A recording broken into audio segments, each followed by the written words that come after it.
Well, thanks, Barb. And in case you're just tuning in, this is the Watchful Citizen, brought to you by the Lancaster County Democratic Party. We have with us today Barbara Baier, who's running for County Commissioner. She currently serves on the Lincoln Public Schools School Board for 3.5 years, you said.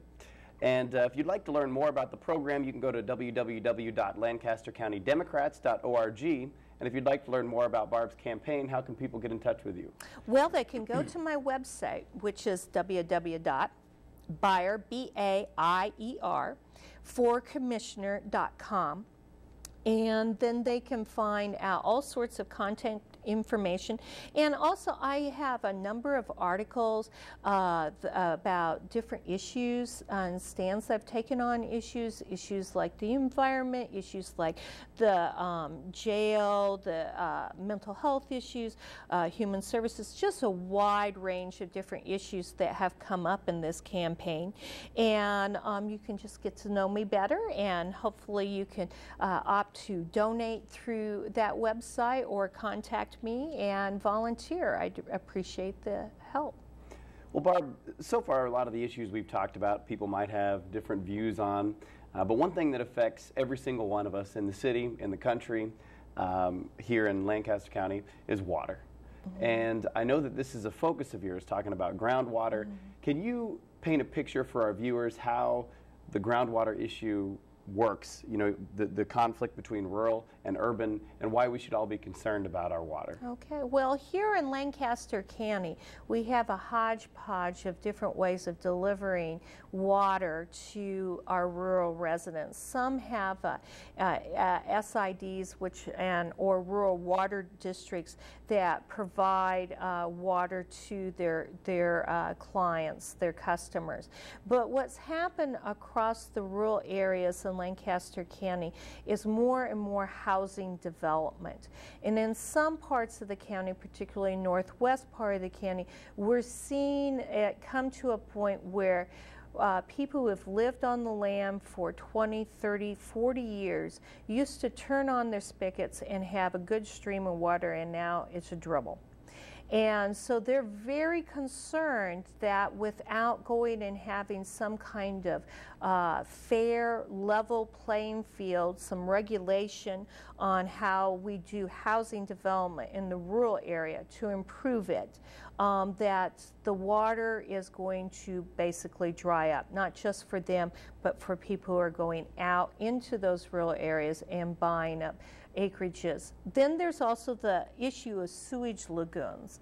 And when you have sewage lagoons every, few yards, in fact, few hundred yards, you start to get into the issue of how is that affecting the quality of the water that you're pumping up in other areas.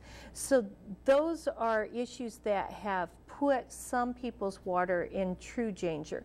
Emerald in particular does not have good water, and there are other pockets across the county that I've heard about, some kind of out around by Walton, some a little bit by Bennett, of places that have concerns with their water. Then at the same time, we as a county have not engaged in the planning process and educational process that the Clean Water Act, which is federal legislation, helps us do. The city of Lincoln has a Clean Water Act plan and mitigation and education in place, but the county does not. And because of that, we don't have the kind of regulation that is tough enough to address what happens with soil mining. That's where we dig up the dirt to go take it out to the big expansion of I-80.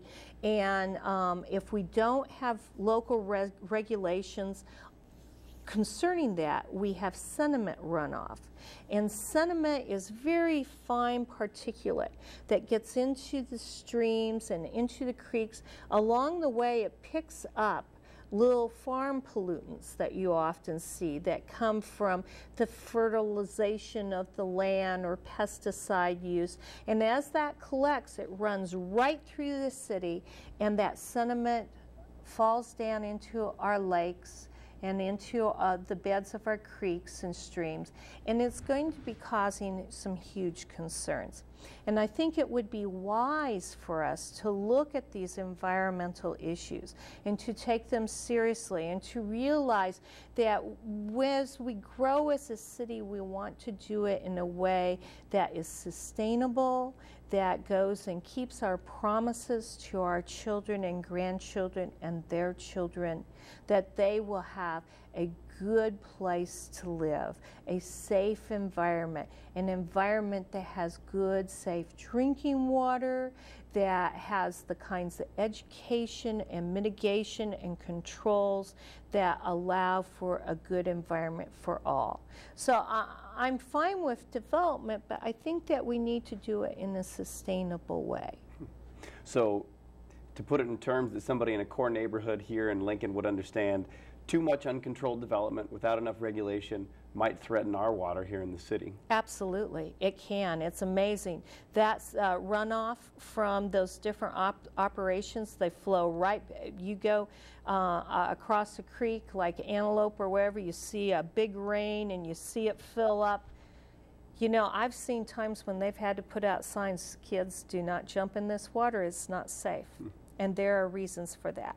And we need to go and address that.